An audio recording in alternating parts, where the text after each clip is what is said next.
Assalamualaikum warahmatullahi wabarakatuh. Salam sejahtera untuk kita semua. Salam sehat selalu. Kembali lagi pada mata kuliah Sejarah Indonesia Mutakhir, di mana pada pertemuan kali ini kita akan membahas tentang Darul Islam, Tentara Islam Indonesia, atau biasa kita kenal, terlebih familiar kita kenal dalam sejarah sebagai DITI.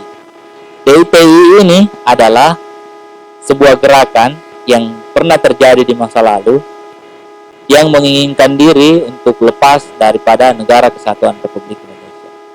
DITI adalah sebuah gerakan pemberontakan yang melawan pemerintahan yang sah dengan berideologikan Islam. Tentu ini menjadi catatan penting bagi sejarah bangsa kita, jangan sampai hal yang serupa terjadi lagi. Mempelajari sejarah DITI sama saja mempelajari tentang sejarah keutuhan bangsa kita. Oleh sebab itu, bagi calon guru, tentunya materi tentang DITI adalah materi yang sangat penting. Sama dengan materi-materi lain terkait dengan keutuhan bangsa kita. Tentu materi DITI ini tidak akan lepas dari dinamika perkembangan politik tahun-tahun Orde Lama. Ada beberapa fakta tentang DITI sebelum kita membahasnya lebih dalam, yaitu fakta pertama, DITI merupakan organisasi pemberontakan yang cukup lama eksis di Indonesia. Ini merupakan salah satu organisasi yang cukup lama melakukan pemberontakan, kurang lebih antara 15 tahun. DITI sendiri terdapat di beberapa daerah, misal ada di Jawa Barat, di bawah pimpinan Kartosuwiryo, ada di Jawa Tengah di bawah pimpinan Amir Fattah, ada DITI di Aceh di bawah pimpinan Daud Bro, ada DITI di Sulawesi Selatan di bawah pimpinan Abdul Qahar Muzaffar, dan ada DITI di Kalimantan di bawah pimpinan Ibnu Hajar. Di beberapa daerah ini berkembang DITI begitu pesat ketika Indonesia tidak lagi di bawah bayang-bayang Belanda. Kemudian motif-motif DITI ini tidak semua sama. Ada beberapa karena kekecewaan terhadap pemerintah pusat, ada karena kekecewaan terhadap angkatan perang, dan banyak macamnya. Kemudian akhir dari mereka juga tidak selalu sama. Ada yang kembali dengan damai, ada pula yang harus diberantas, bahkan harus dihukum mati. Itulah beberapa fakta-fakta tentang DITI. Mengapa kita perlu belajar? Karena kita masih ingin bangsa kita utuh ke depannya. DITI sendiri berasal dari bahasa Arab, atau Darul Islam sendiri berasal dari bahasa Arab, yaitu Dar al-Islam, yang secara harfiah memiliki arti yaitu rumah atau keluarga, dan digunakan dalam gagasan sebuah negara dengan hukum Islam sebagai aturan tertinggi. Penduduk atau orang-orang yang tidak beragama Islam yang tinggal di wilayah kekuasaannya taat kepada hukum yang berlaku dan mendapatkan perlindungan. Pemerintah yang pertama kali menerapkan hukum Islam dan menjadi hukum negara ialah pemerintah di zaman baginda Nabi, yaitu biasa kita dengar dengan hukum negara Madinah. Inilah yang coba hendak diadopsi oleh gerakan Darul Islam di Indonesia, namun mendapat beberapa tantangan karena Indonesia sendiri memiliki sejarah panjang tentang bentuk sebuah negara, di mana kita tahu bahwa di parlemen ketika itu antara tahun 1950 sampai tahun 1959 itu masih berdebat masalah dasar negara, di mana tahun-tahun tersebut juga terjadi banyak pemberontakan, salah satunya adalah pemberontakan DITI. DITI adalah akronim dari Darul Islam, Tentara Islam Indonesia. Merupakan salah satu nama kelompok organisasi yang lahir pada tahun 1950-an. Awalnya, unsur DITI merupakan bagian dari pejuang Indonesia pada masa merebut kemerdekaan. Pada tahun 1950, pemerintah menerapkan aturan rekonstruksi dan rasionalisasi tentara atau dikenal dengan RERA oleh Kasat Nasution. Akibatnya lahirlah protes dari para bekas pejuang yang tidak tertampung dalam tubuh Tentara Nasional Indonesia. Dari situlah muncul bibit-bibit perlawanan dari DITI. Jadi kita flashback sedikit pada masa agresi militer Belanda, pada masa revolusi, Diketahui bahwa yang banyak sekali gerilya atau kelompok-kelompok pejuang yang berjuang melawan Belanda, entah itu di hutan ataupun di kota-kota.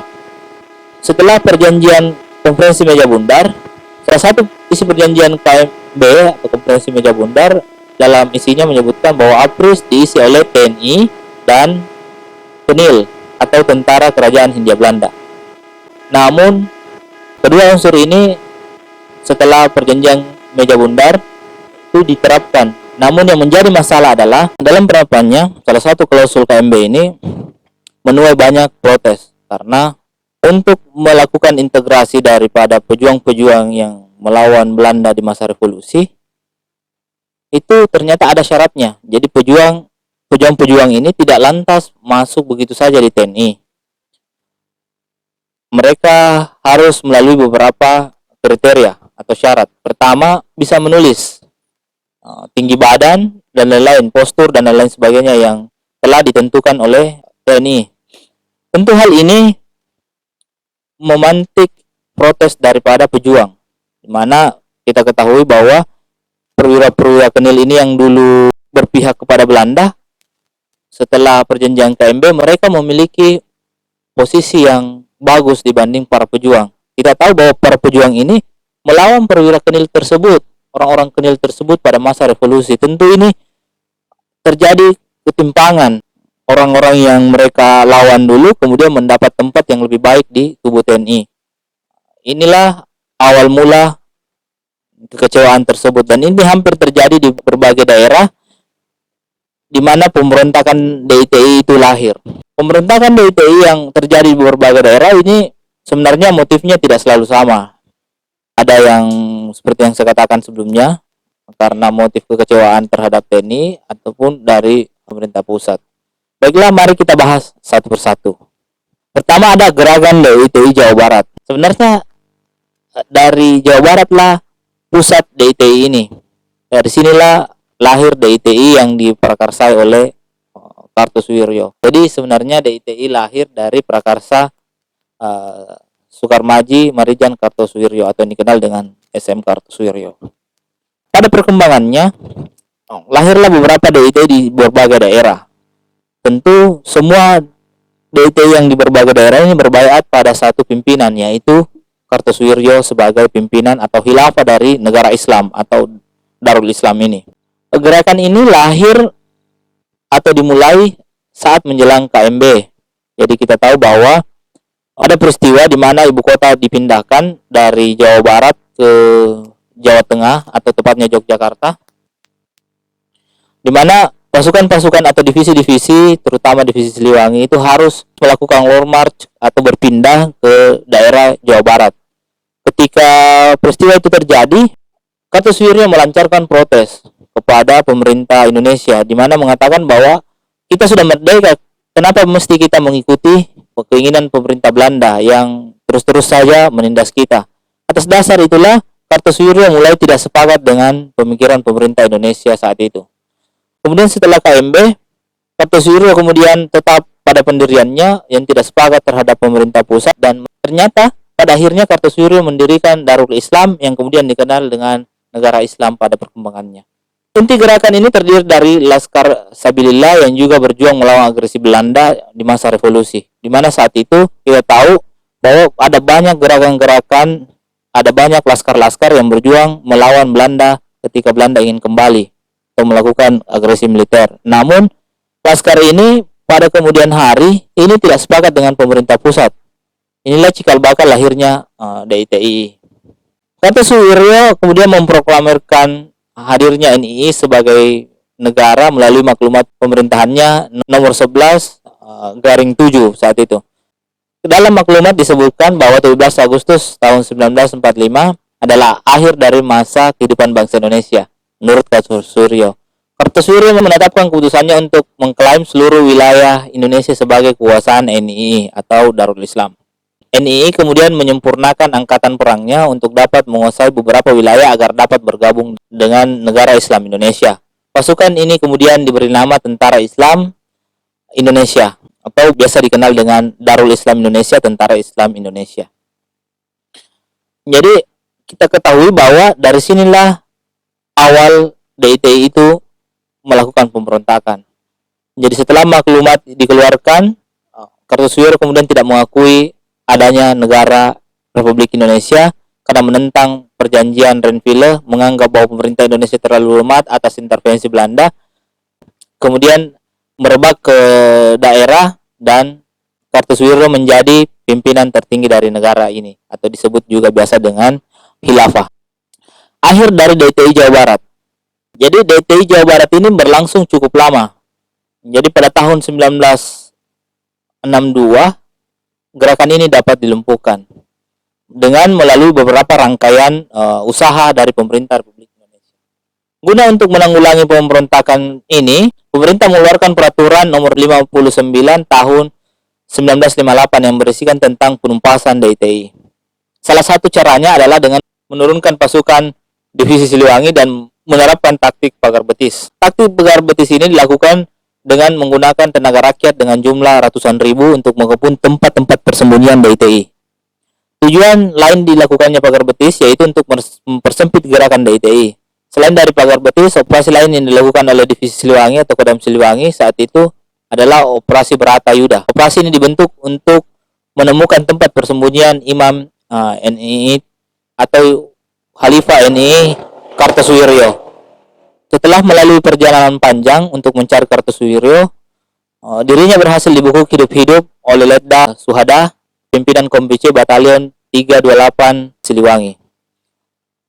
Tertangkapnya Kartosuwiryo ini menjadi awal mula teratasinya pemberontakan DITI. Banyak dari mereka memutuskan untuk menyerah. DITI di Jawa Barat sebenarnya menjadi penghalang juga bagi pemerintah pusat karena sangat dekat dengan ibu kota dan banyak melakukan pemberontakan dan mengancam keamanan dan stabilitas politik ketika itu. Kita ingat bahwa kegagalan pemerintah atau Perdana Menteri dalam memimpin Indonesia banyak juga ditentukan oleh keamanan di daerah, di mana kita tahu keamanan di daerah ini sangat dipengaruhi oleh gerakan-gerakan pemberontakan, salah satunya dari gerakan pemberontakan DITI di Jawa Barat. Kita masuk ke DITI Jawa Tengah. Jadi di antara DITI yang paling singkat masa perlawanannya itu adalah DITI Jawa Tengah. Hanya berlangsung antara tahun 1949 hingga tahun 1950. Gerakan ini dipimpin oleh Amir Fattah Wijaya Kusuma. Daerah operasinya meliputi daerah Tegal dan Brebes. Latar belakang berdirinya DITI Jawa Tengah ini hampir mirip dengan kekecewaan terhadap TNI juga. Setelah agresi militer Belanda II, lahirlah gerakan ini. Awalnya ketika Majelis Islam atau yang dikenal dengan MI dan TNI merasa sudah tidak sepaham karena adanya anggapan bahwa golongan kiri atau komunis ini banyak terinfiltrasi dalam tubuh tentara Indonesia, Tentara Nasional Indonesia, sehingga merugikan pejuang Islam. Itulah yang membuat Amir Fattah mengkonsolidasikan diri bergabung dengan Negara Islam Indonesia pimpinan Kartosuwiryo. Jadi kita bisa tahu dari sini bahwa motif DITI Jawa Tengah pimpinan Amir Fattah ini agak berbeda dengan Kartosuwiryo. Amir Fattah menganggap bahwa Majelis Islam ini tidak mendapat tempat di TNI karena TNI banyak dikuasai oleh golongan kiri komunis. Ini juga bisa dibaca di dalam buku Anton Lukas yang berjudul Peristiwa Tiga Daerah. Jadi di situ juga terjadi dinamika ketika menjelang kemerdekaan, setelah kemerdekaan, dan masa-masa revolusi. Ini tergambarkan jelas bahwa ada banyak aktor yang bermain di situ, termasuk aktor-aktor gerakan kiri atau komunisme. Selanjutnya, gerakan DITI terakhir setelah APM Nasir melakukan tata organisasi dalam tubuh ketentaraan dan mengeluarkan peringatan. Isi peringatan tersebut tertuang dalam maklumat Sultan Hamengkubuwono IX selaku koordinator keamanan dalam negeri yang berbunyi, pasukan bersenjata di luar tentara agar menyerahkan senjata dan menghentikan perlawanan. Atas lobi-lobi dari Sultan Hamengkubuwono IX, tentara-tentara laskar-laskar pejuang yang berjuang pada masa revolusi akhirnya mau berdamai dan kembali ke pangkuan Ibu Pertiwi pada 24 November tahun 1950 setelah menempuh begitu panjang upaya-upaya lobi untuk mendamaikan pihak-pihak yang berseteru. Oke, Oke, itulah akhir daripada DITI Jawa Tengah. Jadi DITI Jawa Tengah adalah salah satu gerakan dari DITI di berbagai daerah yang usianya cukup singkat, hanya berusia 1 tahun. Selanjutnya ada DITI Aceh. DITI Aceh ini berlangsung antara tahun 1953 hingga 1952. Pimpinannya adalah Daud Bere, tokoh karismatik Aceh saat itu. Latar belakang perlawanan terbentuknya DITI Aceh ini berbeda lagi dengan DITI Jawa Tengah dan Jawa Barat. Gerakan DITI Aceh berawal dari keputusan pemerintah pusat yang memutuskan Aceh sebagai bagian dari Sumatera Utara, atau lebih tepatnya Aceh tidak memiliki lagi keistimewaan. Jadi harus mengikut pada Medan ketika itu, atau harus beribu kota di Medan. Inilah yang ditolak oleh Daud Bere, sehingga membuat Aceh tidak dapat menerapkan status khusus dan menerapkan syariat Islam. Perlawanan DITI ini cukup lama dan berakhir setelah pemerintah pusat mengakomodir tuntutan DITI. Jadi ini beda lagi cara berakhirnya.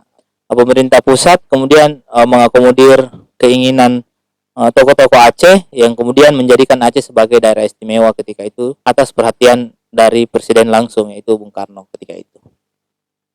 Kemudian ada DITI Kalimantan. DITI Kalimantan ini dipimpin langsung oleh Ibnu Hajar. Daerah operasinya meliputi jalur-jalur dagang laut di sekitar Selat Makassar yang berhadapan juga dengan Pulau Sulawesi.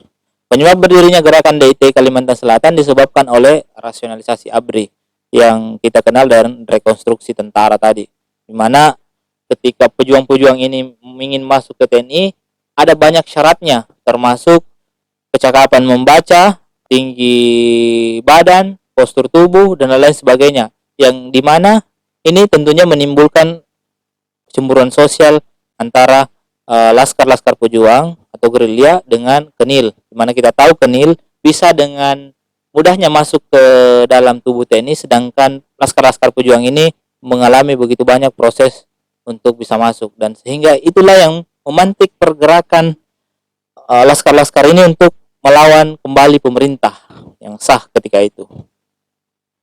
Pemberontak DITI Kalimantan ini juga sebenarnya dahulu pada masa revolusi juga berjuang di Jawa. Ketika mereka kembali ke daerah asalnya di Kalimantan Timur, mereka kemudian tidak diakomodir oleh TNI di daerahnya, yang membuat akhirnya mereka kecewa dan melakukan perlawanan. Pada awalnya Ibnu Hajar mendirikan pasukan rakyat tertindas untuk melawan TNI, yang kemudian hari berafiliasi dengan Kartosuwiryo di Jawa Barat. Penyelesaian DITI di Kalimantan awalnya ditempuh dengan jalan damai hingga Ibnu Hajar tertangkap. Ibnu Hajar kemudian dibebaskan dengan syarat untuk membujuk pemberontak menyerah kepada TNI. Namun bukannya menyerah, Ibnu Hajar kemudian tetap melakukan perlawanan melawan TNI hingga kemudian Ibnu Hajar ditangkap lagi dan dijatuhi hukuman mati. Pada saat itulah banyak dari golongan pemberontak menyerah kepada negara, menyerah kepada TNI, dan kemudian itulah yang menjadi akhir cerita daripada gerakan DITI Kalimantan. Terakhir ada DITI Sulawesi Selatan. Jadi gerakan DITI Sulawesi Selatan ini berlangsung cukup lama atau terlama daripada semua gerakan DITI yang ada di Indonesia, termasuk Jawa Barat sendiri.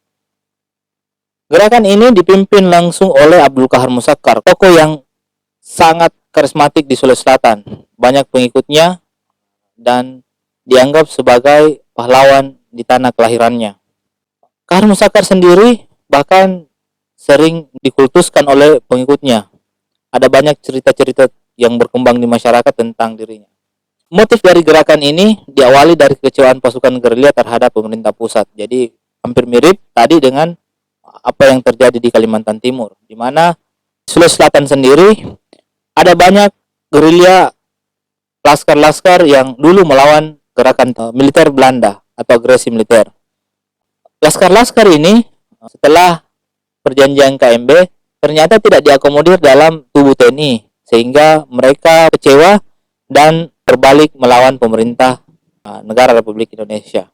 Gerilya yang tidak diterima di TNI kemudian mendirikan KGSS atau Kesatuan Gerilya Sulawesi Selatan. KGSS sendiri menghimpun laskar-laskar yang ada di Sulawesi Selatan. Penghimpunan KGSS ini ditengarai diperintahkan langsung oleh Kahar Musakkar yang saat itu masih berada di Jawa. KGSS ini sepertinya tidak menjadi organisasi yang akan dipertimbangkan masuk ke dalam TNI. Oleh sebab itu, untuk menyelesaikan masalah gerilya, Kahar Musakkar diperintahkan oleh MBAD, Markas Besar Angkatan Darat, untuk kembali ke Sulawesi Selatan melakukan penyelesaian terhadap gerilya.